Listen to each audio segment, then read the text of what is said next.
ময়মনসিংহে ভুয়া ভিসা ও ভুয়া বিমানের টিকিট প্রদান করে বিদেশে পাঠানোর নামে প্রতারণার অভিযোগে একজনকে গ্রেফতার করেছে র্যাব।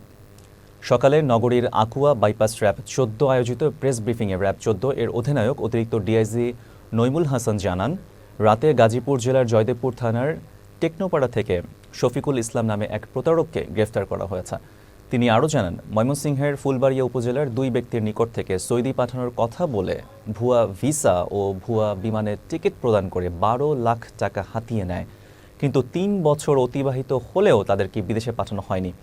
এ ব্যাপারে ভুক্তভোগীদের অভিযোগের ভিত্তিতে তাদের গ্রেফতার করা হয়। ভুয়া ভিসা এবং ভুয়া ওয়ার্ক পারমিট তৈরি করে গত ৩ বছর যাবত তাদেরকে বিভিন্নভাবে ঘুরাচ্ছে এবং প্রতারণার আশ্রয় নিয়ে তাদের কাছে যে টাকাগুলো নিয়েছে, আনঅফিসিয়ালি ৫০ লক্ষ টাকার একটা এলিগেশন তার বিরুদ্ধে আছে। ভুয়া ডকুমেন্টস ক্রিয়েট করে গ্রামের দরিদ্র মানুষের সাথে তারা প্রতারণা করার চেষ্টা করছে।